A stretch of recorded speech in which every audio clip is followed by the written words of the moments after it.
KBLA Talk 1580 is the fastest growing talk radio station in Southern California, home to 50,000 watts and an audience reach of 12 million listeners. KBLA Talk 1580 is a pioneer for black audio content, including our groundbreaking $2 million climate justice campaign and the most loyal, influential audience.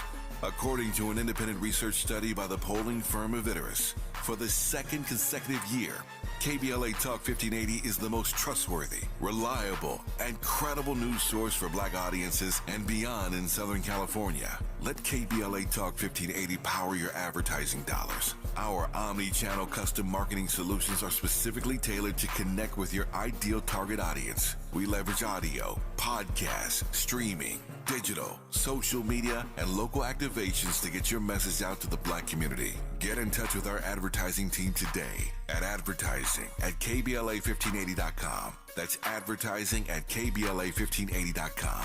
KBLA 1580. We've got you black.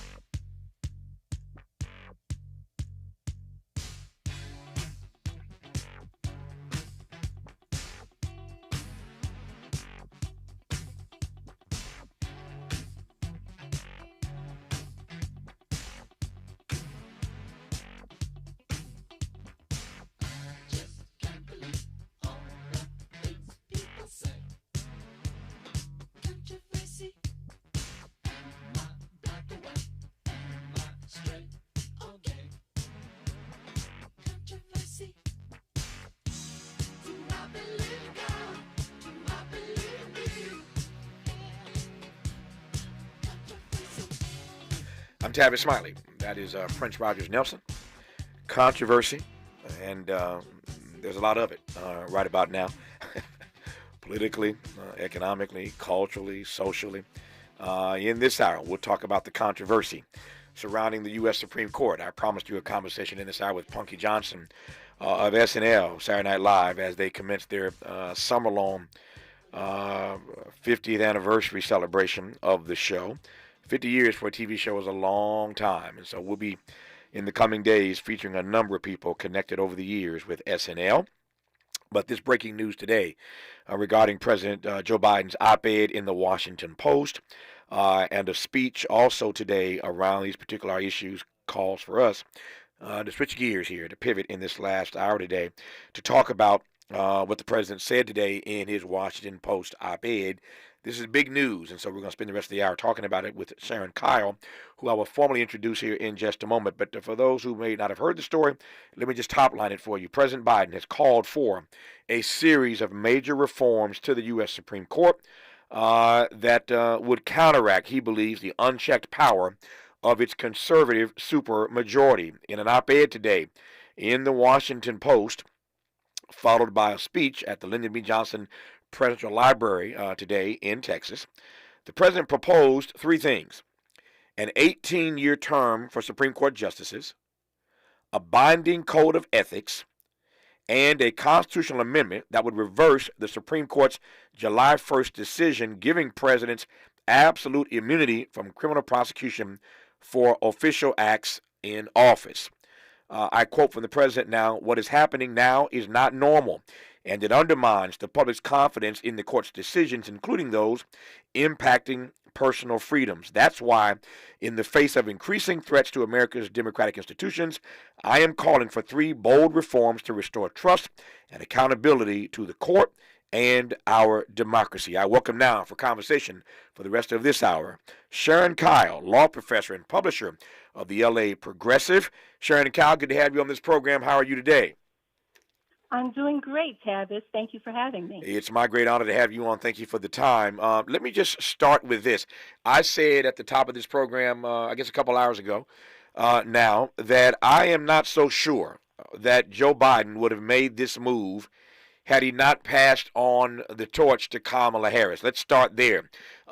This is not a new conversation. There have been many people calling for the president to take this issue more seriously. But you and I both know that Joe Biden is, for better or worse, an institutionalist. He believes in institutions. That's why he served his government for like 50 plus years. He is, at his core, an institutionalist. Am I right? Am I wrong? You agree or disagree? I could be wrong. You tell me. You believe the president would have done this had he not stepped aside and passed the torch to Kamala Harris? I absolutely do not believe that he would have done that. I mean, Biden has often described himself as an institutionalist. He has often stated that he was shaped by his 36 years in the U.S. Senate, and he's demonstrated over this past 36 years that that is exactly what he does. He is an establishment Democrat that sticks to the history of Democratic policies and procedures. And why then? So I'm glad I agree with Sharon Kyle. I don't want to get myself in any trouble disagreeing with Sharon Kyle. So I'm glad we agree on that. So since we agree, why do you think he has been so bold? He didn't just say something. I mean, this guy's calling for a constitutional amendment. You can't get more bolder than that, more bold than that, I should say. So why do you think the president wrote this op-ed today in the Washington Post? Why is he giving this speech? Why is he doing all this now? Where did this come from so quickly? Well, I wouldn't necessarily say that it came quickly because he's actually been exploring these ideas with constitutional experts for several months, according to the research that I've just done recently. Right. But I believe that maybe this is his attempt to establish a legacy that is unchallenged. I think that his ego is at play here, especially he made it very clear that he had no intention of exiting the presidential race. But he had to be pressured by Nancy Pelosi and by all of the others over several days, maybe even over a week. And maybe this is an attempt to somehow preserve his legacy and make him a president like none other. Yep. We'll talk more about that as we move through this hour with Sharon Kyle, a law professor, publisher of the LA Progressive. Joe Biden is, again, an institutionalist. As Sharon said, he's an establishment politician. You recall it was Joe Biden who chaired the Judiciary Committee. During the hearings of one Clarence Thomas, he was the chair of the Judiciary Committee. So he certainly has had his hands on the levers of power for a long time. But until now, has never really taken these issues quite seriously. Now, in this piece in the Washington Post today, he's called for sweeping reform of the Supreme Court. Once again, 18-year terms, an ethics code or a code of ethics, and a constitutional amendment to overturn this decision about presidential immunity. Joe Biden, he ain't hitting singles and doubles. He going for the fences on this one. We'll talk more about it with Sharon Kyle when we come forward on Tavis Smiley. This is getting good. Yeah, man. Tavis Smiley continues when we come forward. Make a move into a home of your own. With City National Bank's Ladder Up Home Loan Grant, you could receive up to $20,000 that you never need to pay back. Use it toward your down payment, save on closing costs, or to buy down your mortgage rate. Find out more at cnb.com/ladderuphome. City National, here for every stage of the journey. Property must be in a qualifying market in California, New York, or New Jersey. Additional terms and conditions apply. Not all applicants will qualify. Terms are subject to change without notice. City National Bank is an equal housing lender. Member FDIC. NMLS number 536994. Looks like Bobby needs a ride again. Grab the keys. Let's take an auntie to the swap meet. Grab the keys. Whether you're giving rides or hauling gear, do it all in a Chevy SUV. Head to your local Chevy dealer, where well-qualified buyers get 1.9% APR on all 2024 Silverado 1500, Blazer EV, Equinox, Trailblazer, and Colorado models. Chevrolet, together, let's drive. 1.9% APR for 36 months. Monthly payment is $2,860 for every $1,000 you finance. Example down payment 17.0%. Must finance with GM Financial. Some customers may not qualify. Not available with lease and some other offers. Take new retail delivery by 7/31/24. This is the story of the one. As a maintenance engineer, he hears things differently. To the untrained ear, everything on his shop floor might sound fine, but he can hear gears grinding or a belt slipping. So he steps in to fix the problem at hand before it gets out of hand. And he knows Grainger's got the right product he needs to get the job done, which is music to his ears. Call, click Grainger.com, or just stop by. Grainger, for the ones who get it done. Did you know that feeling sluggish or weighed down could be a sign that your digestive system isn't working at its best? Taking Metamucil every day can help. Metamucil fiber powders help promote your daily digestive health using a plant-based fiber called psyllium. The gelling action of this special fiber traps and removes waste, so you can feel lighter and more energetic. Metamucil, promoting digestive health for a better you. Learn more at metamucil.com. These statements have not been evaluated by the Food and Drug Administration. These products are not intended to diagnose, treat, cure, or prevent any disease. Smart talk for curious people just like you. You're listening to Tavis Smiley. Tavis Smiley and Sharon Kyle, who's a law professor and publisher of the LA Progressive. Pleased to have you on in this hour, for the hour, to talk about this big news today. President Biden, in case you've just tuned in, wrote a pretty powerful op-ed in the Washington Post today. It's called Opinion, Joe Biden, My Plan to Reform the Supreme Court and Ensure No President is Above the Law. We can and must prevent the abuse of presidential power and restore the public's faith in our judicial system. I start there, Sharon Kyle. Is it possible, these reform recommendations notwithstanding, at this point, to restore the public's faith in our judicial system? Because I can't disconnect that ideal, that motive, that notion that the president has advanced. I can't separate that from a court that is now a 6-3 super conservative majority. Is it possible, I ask, to restore the public's faith at this point in this judicial system? So, Tavis, I was thinking the same thing when I heard the announcement that this "No One is Above the Law" amendment. Mm-hmm. It's going to an amendment requires a constitutional amendment requires that the bodies of Congress, both houses of Congress, 2/3 of both the House and the Senate, have to vote to propose an amendment. And in this current environment, the likelihood of that happening is 0 to none. So I'm just questioning why he's doing this. And, I think maybe, he wants to assert these bold new plans so that he can go out like a lion instead of like a lamb. Mm-hmm. But the truth of the matter is actually having this manifest into some kind of reality under the current climate. I don't see it happening. As a professor of law, let me just ask you this: how many years have you been teaching law? I am currently not teaching. Right, sure. I taught for 7 years. Okay. I was the president of the Guild Law School. Right. And I was president and taught for 8 years. Yep. And I didn't teach constitutional law. I taught contracts and remedies. Right, yeah. I only asked that because you were a law professor for a number of years, of course. I only asked that because I'm driving toward this. You've been in the realm of the law. You've been in this lane for a long time. Yes. And I just wanted to establish that.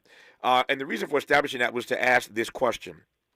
Over the years, how have you processed, watching in real time, the erosion of our confidence in our judiciary? There was a time years ago when the American people had faith in all three institutions of government, the executive branch, the legislative branch, and the judicial branch. And little by little, we've seen this erosion of confidence, of faith and trust in all of our institutions. But at one point, the one that was holding on, maybe by a thread, but the one that the data suggests to us that was still holding on was the judicial branch. We had lost confidence a long time ago in the legislative branch, losing trust in the executive branch and the overreaches in terms of bad behavior by Donald Trump, overreaches by every president in terms of trying to pull more power across the aisle to their side.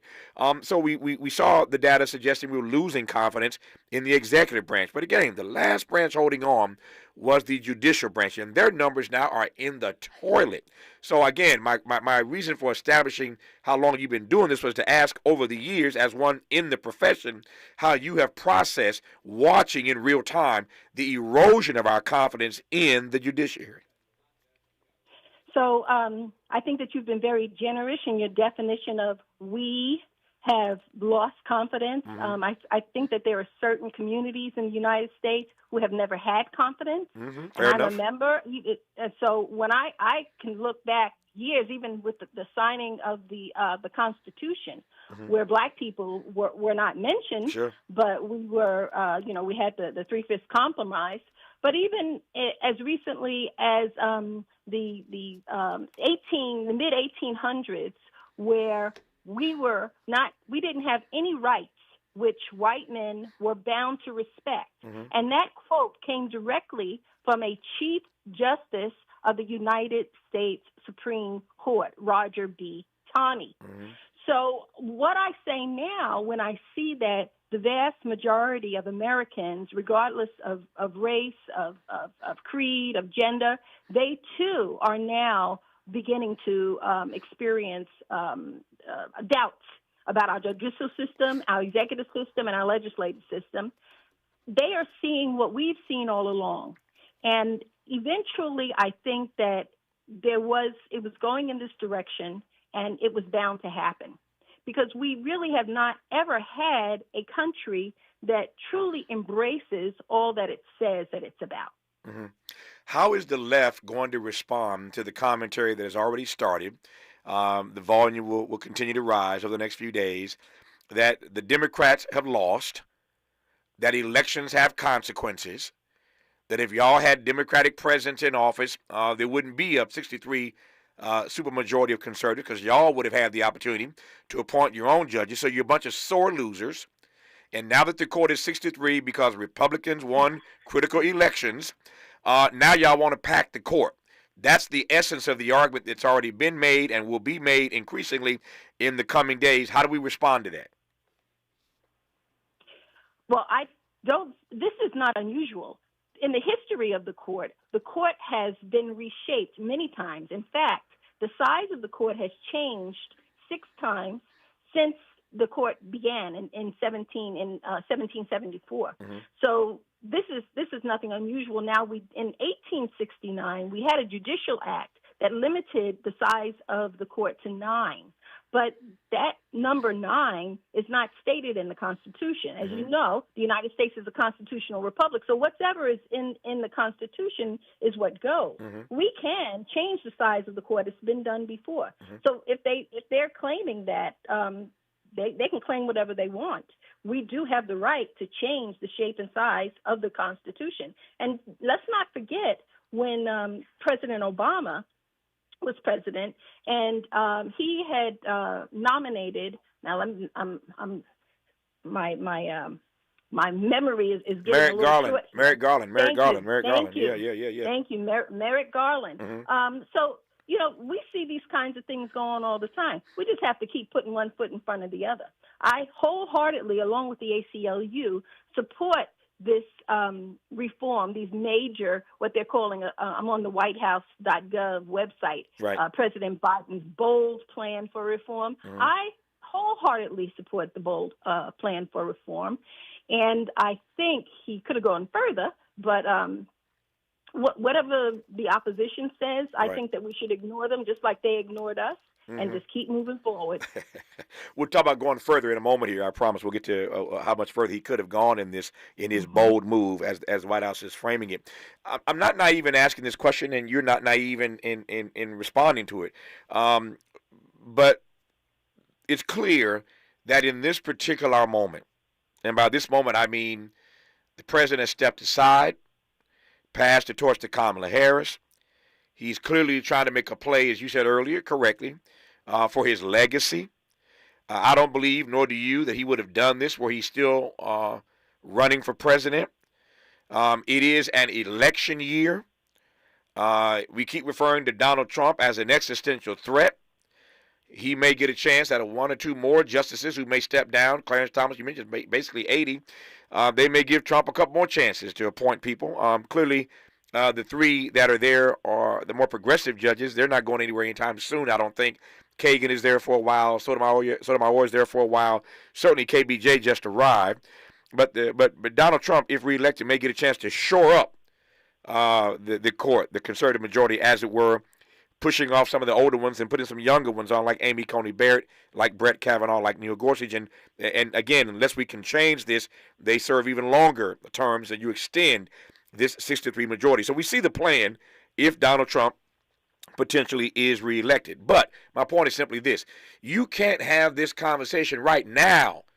I'm trying to make clear the frame that we are in. You can't have this conversation right now without it being overly political.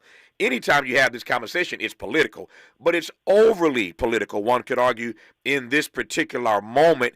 And I ain't mad at the president for raising it, But how does this conversation even get off the ground in a year where it's clear there are politics written all over this thing, Sharon Kyle? Yes, absolutely. And you made a really important point. You said this from the beginning, and I agree with you. He would not have chosen to do this if he was still in the race, because it's too inflammatory. It's too provocative. Right. But he's willing to do it after he hands the torch over to Kamala. And he's willing to do it, I believe, for his own benefit and for his legacy, and may be unconcerned with how this is going to fall on Kamala. Yeah. So hold that thought. We'll get back to how it falls on Kamala in just a second. But my question was, what do you make of how this conversation is had in the midst of this political season? This conversation out the blocks is just wrapped in politics. It is wrapped in politics. And I think that it brings to the fore how political the judicial branch of government is.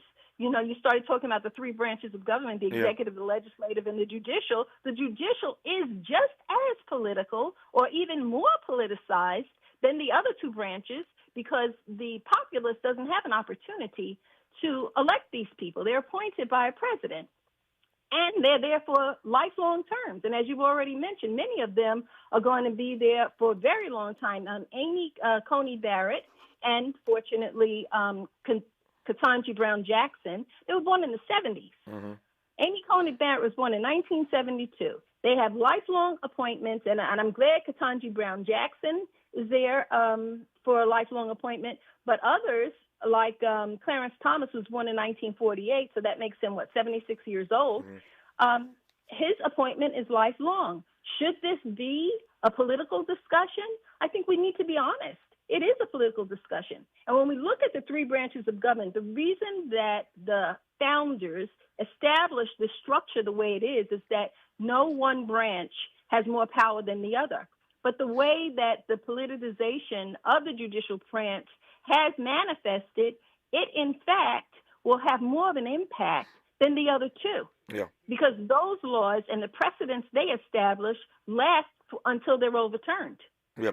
No, as I said earlier, there's no naivete here. It is clearly a political conversation.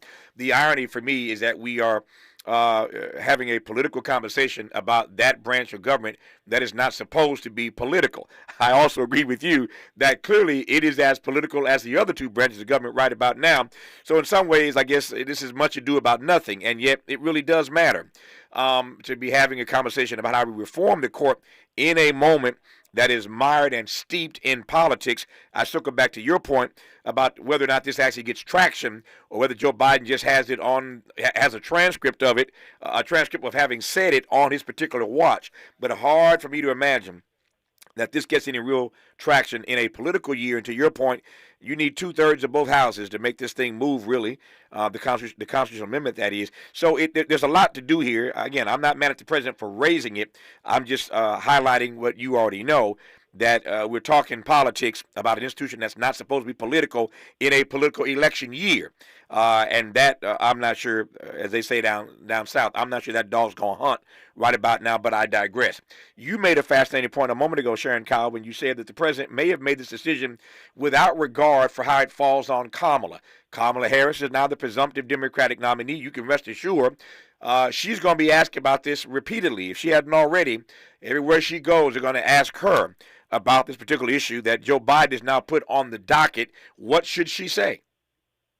Well, I think that the upside to this is that this issue is going to be before the American people in a much bigger way than it would have been if Kamala Harris was not running for president. Mm-hmm. I mean, she has re-energized the Democratic base. She's re-energized young people. I was just listening today that a record number of 18-year-olds have registered to vote since the torch was handed over to Vice President Kamala Harris. So this gives us, progressives and people who are concerned about the country, it gives us an opportunity to get this message out. And even if it's impossible to get this amendment approved, even if this no one is above the law amendment is never approved, at least we've had the discussion, and the discussion is heard far and wide just because Kamala Harris is running for president. She's going to be hit with it. she will be hit with it. And here's my read of it right now. This is early. I'm pretty good at this prediction thing 'cause I've been at it for so long. Not always right, let me be clear. But my senses about these things are fairly decent given all the years I've been doing this. This is the kind of issue that once again is going to mobilize the right. The Supreme Court, the judiciary period, that's their issue. And it's not just the Supreme Court, that's a 63 supermajority. We know that all these judges appointed to the federal judiciary also serve for life. So this court system, the judiciary, has always been a major issue of the right. And when you have Joe Biden saying he wants to reform it, and if Kamala Harris steps up, which I suspect she will, and agrees with Joe Biden on all three of these reform measures, all that does is whip up another frenzy for why the right has to turn out. Before it was to stop the steal. Now the argument will be you got to stop the Democrats from packing the court. This issue, to your point, may be good for Joe Biden's legacy, but it's going to put upon Kamala Harris, and it's going to whip up a frenzy, as I said, on the right because this is their issue. All right, that's my sense. Your turn, Sharon Kyle. Yeah, I don't disagree with you. I do know that there were those on the right that were questioning whether the decision in Marbury v. Madison, which established the court as the final say, which gave the court what they call judicial review, which means when you look at the three branches of government, it is the Supreme Court that will determine whether or not a piece of legislation is constitutional or not. They are the ones that get the final say. It was never written that way in the Constitution. And when I say it was never written that way in the Constitution, the founders never wrote in a provision that gave the Supreme Court more power than the other two branches. But as a result of that one case, Marbury v. Madison, which happened during Thomas Jefferson's presidency, that gave the Supreme Court the power to have the final say. And I have heard those on the right say, okay, well, that's not necessarily constitutional. We can challenge Marbury v. Madison. So they are actually looking for ways, if we are successful, the right will look for ways to further claw the Supreme Court. Joe Biden has said today in an op-ed in the Washington Post, major speech today, at the Lyndon Johnson Presidential Library in Texas, that he plans to reform the U.S. Supreme Court to ensure that no president is above the law. Our guest is Sharon Kyle, law professor, publisher of the L.A. Progressive. More about what Joe Biden had to say about SCOTUS when we come forward on Tavis Smiley. More of Tavis Smiley when we come forward. Paid for by government.com. Did you know the United States Mint has issued a new Morgan silver dollar coin in proof condition for the first time? Not only that, they are also minted in 99.9% pure silver for the first time ever in history. Coin experts are calling this an amazing opportunity for anyone that knows the enduring popularity of Morgans. But you must hurry. Only 400,000 of these legal tender silver dollars were issued. These first ever Morgan silver dollars are brand new with stunning mirror-like finish, minted by the iconic San Francisco Mint. Call now and you're guaranteed a new first ever 99.9% pure silver proof Morgan dollar. To learn more, call 1-800-973-9717. If you order now, you will receive a free coin collector bonus pack, a $25 value, free with every order. Call 1-800-973-9717 now to secure your new Morgan silver dollars before they are gone. That's 1-800-973-9717. Thank you for joining us, everyone. I'm Mike Moore. Now here's the latest from the Black Information Network. Former President Trump says he'll continue holding outdoor rallies following the attempt on his life earlier this month. In a post on Truth Social, Trump said the Secret Service has agreed to substantially heighten protection of those events. He didn't provide any details on what additional steps might be taken. The wife of the late Secretary of State Colin Powell has died. Alma Powell was 86 years old. The African-American couple was married for nearly 60 years. Alma Powell dead at the age of 86. The U.S. and its allies in the Indo-Pacific are pledging to boost maritime security in that region. Secretary of State Antony Blinken was in Tokyo, where he met with his counterparts from Australia, India, and Japan. And that's the latest. I'm Mike Moore from your 24/7 news source, the Black Information Network, and BINnews.com. I'm Kyle at Blindster.com. I started Blindster in 2010 in my garage after I overpaid for new blinds. I researched the industry, hired my mom, and 14 years later, we're one of the largest retailers of custom blinds in the U.S. Don't pay too much for new blinds. Go to Blindster.com. Is this the This is the KBLA Sports Minute with Ray Richardson. A lot of folks were up at 8 in the morning Sunday to watch the U.S. men's basketball team play their first game in the Summer Olympics in Paris. They beat Serbia by 26. LeBron had 21 points, 7 rebounds, and 9 assists. But everybody was talking about Kevin Durant. In his first game since April, Durant made his first 8 shots, 5 of them three-pointers. He finished with 23 points in just 17 minutes off the bench. Durant missed the team's 5 exhibition games with a calf injury. Team USA plays South Sudan on Tuesday. The U.S. women's basketball team plays their first game today at noon against Japan. Simone Biles advanced to 4 event finals in women's gymnastics, the all-around, balance beam, vault, and floor exercise. The team finals competition is Tuesday. Biles has a chance to become the first gymnast, male or female, to win 5 gold medals in a single Olympics. No debates, no speculation, just the info you need. That's your KBLA Sports Minute. I'm Ray Richardson. More news, opinions, and conversation when we come forward on KBLA Talk 1580. We've got a lot to talk about. Are you interested in catching up on all the latest entertainment news, trending topics, and exciting interviews? I got you. Tune in to The Raw Report with Robin Ayers, Monday through Friday, 6 to 7 p.m. I'm your host, Robin Ayers. Join me every weekday with some of the best entertainment contributors in the business as we break down what's going on, who's got next, and what not to miss. Only on The Raw Report with Robin Ayers. Unapologetically progressive. KBLA Talk 1580. We've got your black. We're not just a thermometer recording and broadcasting popular opinion. We aim to be a thermostat, transforming the conversation about climate justice in our community. This is KBLA Talk 1580. Talk 1580. My friends swim no matter the season, but my moderate to severe plaque psoriasis can sometimes take me out of the moment. Now, thanks to Skyrizi and clear skin, count me in. With Skyrizi, Risankizumab Riza, a prescription-only 150 milligram injection for adults who are candidates for systemic or phototherapy. 3 out of 4 people achieve 90% clear skin at 4 months. Don't use if allergic to Skyrizi. Serious allergic reactions and an increased risk of infections or a lower ability to fight them may occur. Before treatment, your doctor should check for infection and tuberculosis. Tell your doctor if you have an infection or symptoms such as fever, sweats, chills, muscle aches, or cough, or if you plan to or recently received a vaccine. Thanks to Skyrizi, there's nothing on my skin, and that means everything.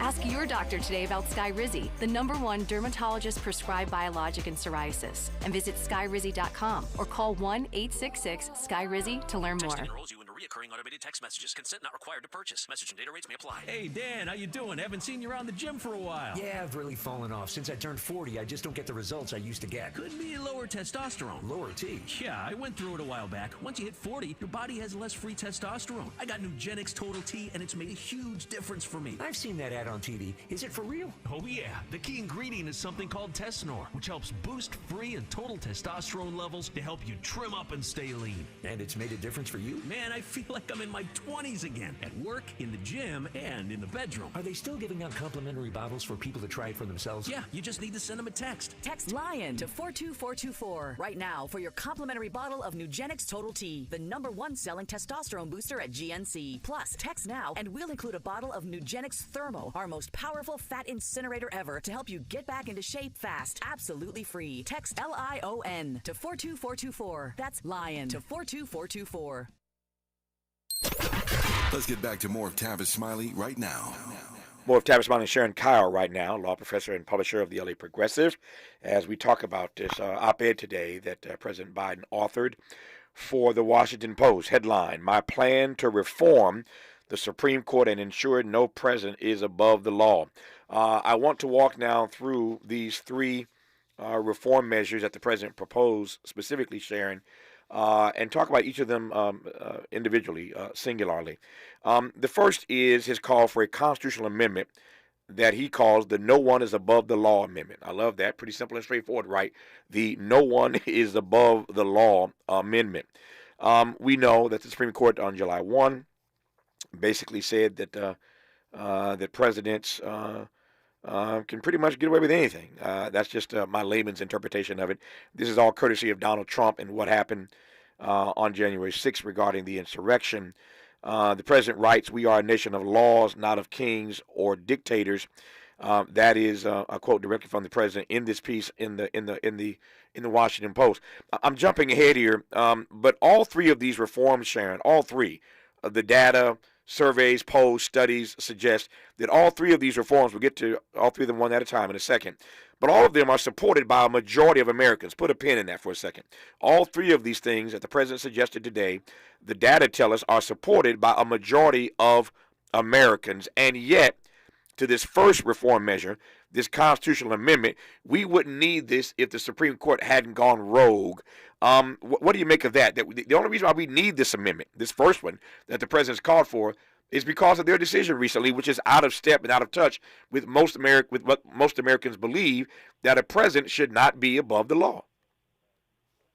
Right. So, I'm sure you are familiar with a study that was done by Princeton University Professor Martin Gillens and Northwestern University Professor Benjamin Page, where they took 10 years of data and they compared what the American people wanted with what deep-pocketed corporations and individuals wanted, and they found that the American people had a snowball's chance in hell of having their wants represented by the decisions that were made by legislators. So it doesn't surprise me that what the president is asking for absolutely is common sense, and it seems consistent with what we say the Constitution is about. We are constantly talking about how no one is above the law, right? But it took this extreme. And I think it also took the fact that Obama handed the torch to Kamala Harris for him to come out. Because, let's not forget that it wasn't that long ago that the Supreme Court gutted the Voting Rights Act. This was, under Obama, again, the Shelby v. Holder decision that took away the Voting Rights Act from 1965. There was a provision that allowed for pre-clearance of jurisdictions that had historically oppressed the votes, that had historically prevented mostly black people from voting. And they gutted that section for the Voting Rights Act. And that was just 10 years ago. And then we see what happened with the Dobbs decision and a woman's right to make her own decisions about her own body. They've blocked gun control measures. They've eliminated affirmative action in college admissions. I wouldn't say it's a slow creep. All of this has been going on in recent memory. Why is it that this is happening now? And where was the Democratic Party when all of this was happening? Yeah, that's a good question. We could spend some time just discussing and dissecting that. The second thing the president says in this piece I want to get to now is that we've had term limits for presidents for nearly 75 years. What the president writes today in his op-ed in the Washington Post. We've had term limits for presidents for nearly 75 years. We should have the same for Supreme Court justices. The president goes on to say, and here's what I want to get to with you, Sharon. The United States is the only major constitutional democracy that gives lifetime seats to its high court. Think about that. We are the only major constitutional democracy in the world that gives lifetime seats to its high court. Your thoughts on that, Sharon? I think that he's right, and I think that, of course, we should have these term limits. When you look at Ruth Bader Ginsburg, who left in 2020, she was very ill and very old. They hold on for way too long. And perhaps Joe Biden wished that he could have held on longer. Yeah, no question.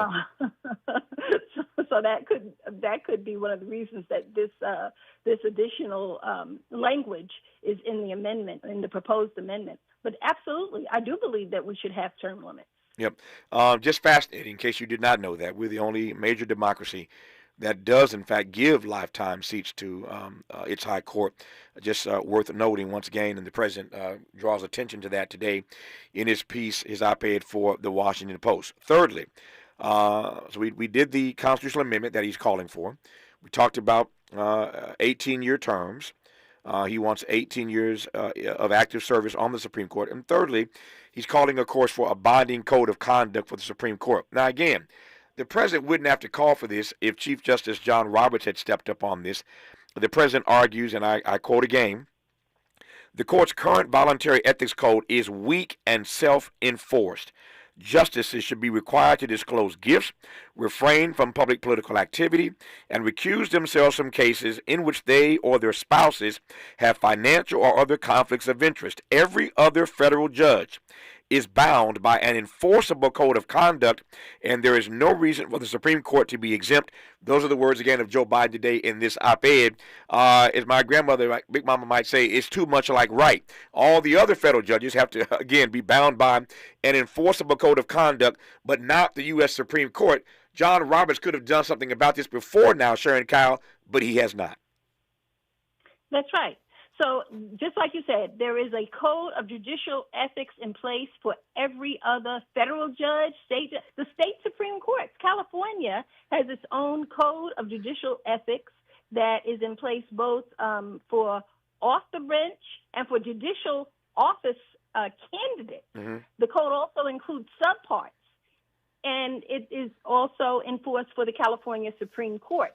So this is something that is standard across the United States. For some reason, and maybe it's by tradition, by the establishment that was held by Marbury v. Madison back in the 1700s, we have held the Supreme Court up as the pinnacle of righteousness, almost deifying the justices. Mm-hmm. Of course, black people haven't deified the justices, because I just look at Roger B. Taney, and I know that I don't necessarily have a friend on the Supreme Court. I may now, but historically in the United States, the Supreme Court has not been there for black people. Yep. Fascinating. So, absolutely. Yeah, fascinating once again when you consider that every study, every poll, every survey, all the data suggests that all three of these reforms that the president proposes today are supported by a majority of Americans. But you heard Sharon also say earlier, there's been research done about that as well, that what the American people want, what everyday people want, pales in comparison to what the corporatists want, and the corporatists always get what the corporatists want, but not we the people. We're making a mockery of that whole notion of we the people. I digress on that for now. When we come forward, we'll go backwards. That is to say, Sharon made a point earlier that she supports what the president said today, but wishes he'd gone a little bit further. What did she mean by that? We'll unpack that part when we come forward on Tavis Smiley. You're listening to Tavis Smiley. Tavis Smiley. Ranked number 45 on the Heavy 100 list of the 100 most important radio talk show hosts in America. We asked seniors how to prevent Medicare scams. My best advice, if you get a phone call, do not talk to the person. These people are well trained. Don't talk to them. They don't know me. They're just trying to scam me. Don't be fooled. Hang up. Just hang up. Never give out your Medicare number. They're going to get your number to put in a false claim. If I get a call from someone, I don't pick up the phone. And should I pick up the phone and they ask for information, then I hang up. How do you detect Medicare fraud? Just like I check my credit card statements, I check my Medicare statements monthly. Scammers can get a hold of your number, order medical devices through your account, and you're not even going to know about it if you don't look at your statement. Check your statement every month. If you get your statement and you see something that you know you did not have done, you report it. Call your senior Medicare Patrol. To report Medicare fraud, call the Senior Medicare Patrol at 855-613-7080.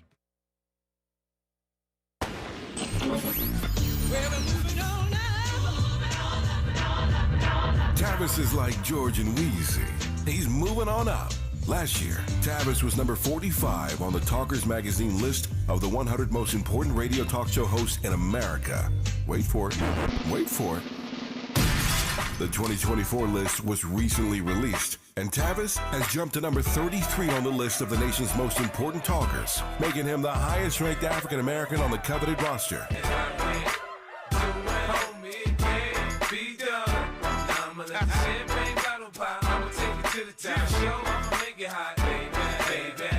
Congratulations to Tavis Smiley from all of us at KBLA Talk 1580. We've got you black.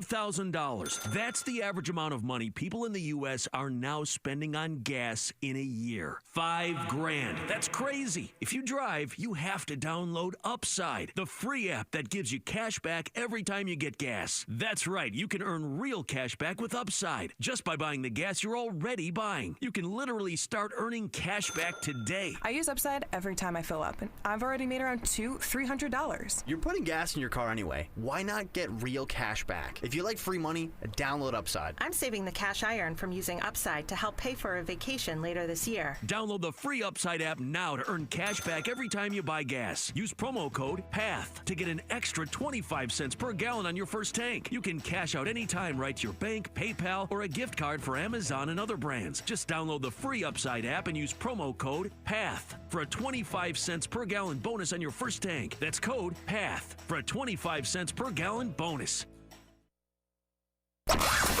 He's rooting for everybody black. Everybody black. More of Tavis Smiley coming your way right now.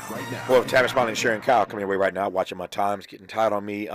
Sharon, you said earlier in this conversation that while you celebrate what the president has done today, said today regarding his intentions to advance a conversation about reforming the U.S. Supreme Court, you had hoped he might have gone a little bit further. What do you mean by that? Well, a few years ago, I wrote an article about Supreme Court justices' investment portfolios. Mm-hmm. And they don't have to disclose their investment portfolios. But in the research that I did at the time, it was like 10 years ago, mm-hmm.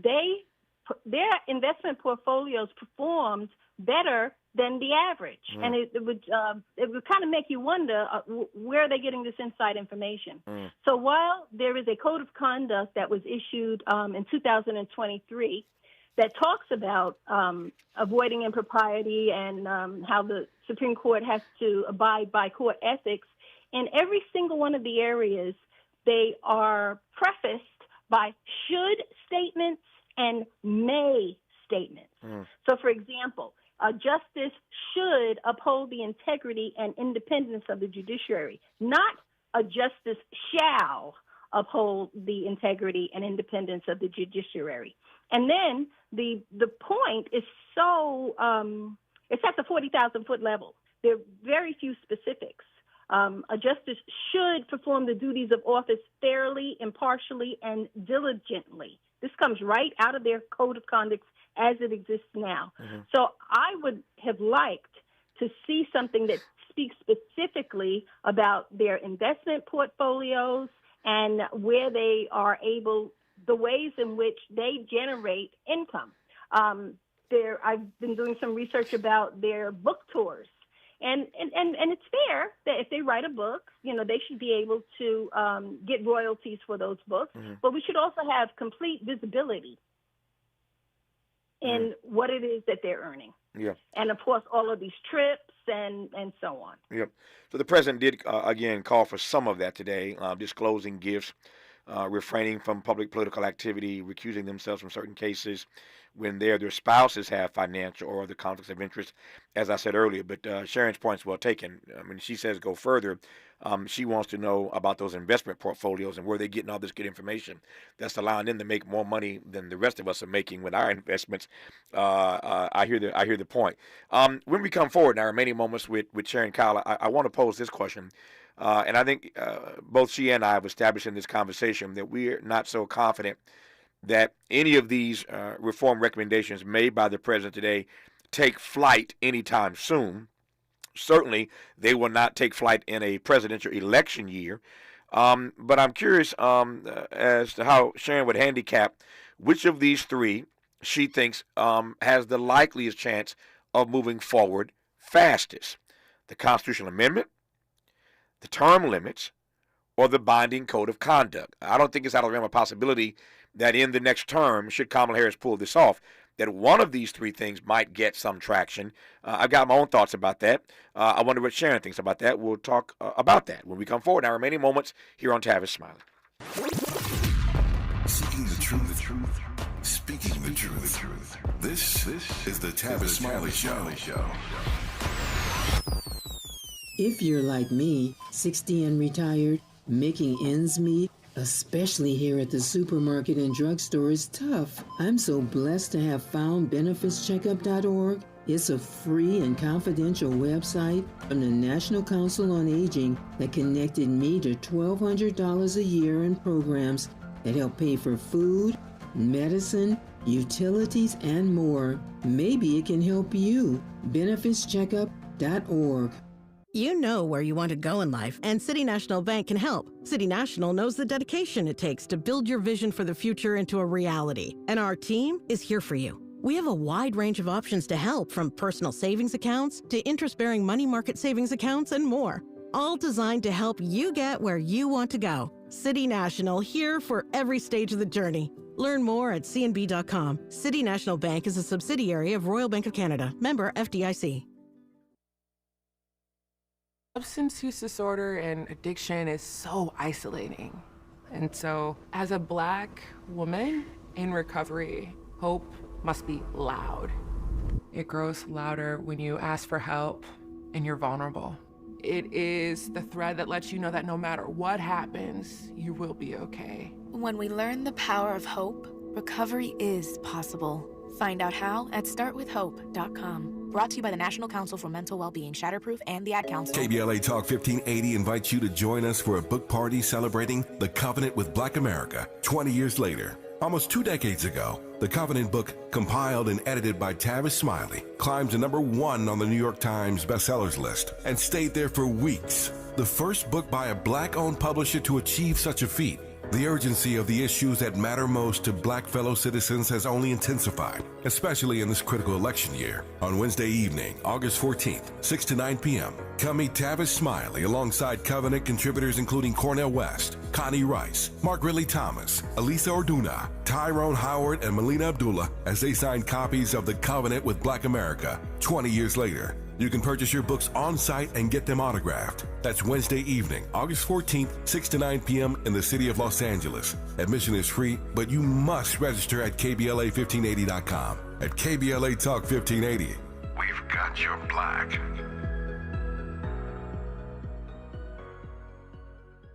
And now Martha Stewart for Skechers. When I make a dish or embark on a craft project, I always use the finest, most fabulous ingredients and materials. Which is why, when it comes to footwear, I love Skechers. Because Skechers is the comfort technology company and uses the most luxurious, innovative materials and designs to make wondrously comfortable footwear with all the fits and features like Arch Fit and Skechers' world-famous air-cooled memory foam. It's exactly the way I'd make shoes. Find Skechers at a Skechers store, Skechers.com, or wherever stylish footwear is sold.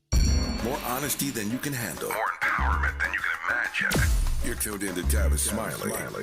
Tavis Smiley and Sharon Kyle for just a few minutes left here in this hour. As we talk about news that broke earlier today, President Biden with an op-ed in the Washington Post, in case you're just tuning in and catching up, calling for a reform of the U.S. Supreme Court. 3 reform measures, in fact, a constitutional amendment called the No One is Above the Law Amendment, which addresses this issue of presidential immunity for pretty much anything. Secondly, 18 years on the court, no longer lifetime appointments. That's his proposal. And thirdly, a binding code of conduct for the Supreme Court. The president makes clear in his op-ed that the data is incontrovertible, that the American people are in support of all 3 of these reforms by a wide majority. But here's 3 reform ideas written about today in this Washington Post op-ed and a major speech down in Texas at the Lyndon B. Johnson Presidential Library talking about this as well. So that's one of the big news stories of the day. The president, who Sharon Kyle and I both agree, who might not have done this where he's still in the race, is getting bolder now with these calls. And so surprised on the one hand, but not really on the other hand, given that he is no longer on the ballot. So now you can step forth and be a little more bold, a little more. You can push a little harder and put it that way. Now that you're not running. So Sharon, here's my exit question. I think, as I referenced earlier, there are 3 things here. I just ran through all 3 of them. No way that any of these things really take flight this year in a presidential election season. But how would you handicap the race of these 3 things in terms of which moves forward first and fastest? So looking at all three of them, they all come with pros and cons in terms of how easy it would be to get it through. I think the one that probably would be the easiest would be the binding code of conduct for the Supreme Court, because currently it's in the recent memory of the American people that the Supreme Court did adopt a code of conduct. Of course, it's unreasonable to think they adopted a code of conduct with no intention of ever enforcing it. So that code of conduct that they did adopt has no enforcement arm. So they can still continue to get public and political activity that they shouldn't engage in and not recuse themselves from cases on these specific issues. They can still continue to do that without having an enforceable arm of this code of conduct. Because they do have the code of conduct, I think that if they tweak that code of conduct and make it mirror the code of conduct that every other federal judge today has to abide by, because the language is already there, because the American people have it in their recent memory that a code of conduct was adopted by the Supreme Court, I believe that of the three, this one stands a more likely chance of happening. The one that I think that has the least chance is the one that requires an amendment. No one is above the law amendment. And then the two-term limits for the Supreme Court justices is sort of in the middle. Yep, fair enough. I think your read is not much different than mine. So in that argument, again, we are simpatico. Here's my real exit question. These are two big ifs. They're two big ifs. I got a minute to go here. Two big ifs. If Kamala Harris can pull off the upset of all time, and if Hakeem Jeffries and the Democrats can take back the House, which is more likely, if both of those things can happen, how likely do you think it is that we really will see some kind of Supreme Court reform in the next 4 years?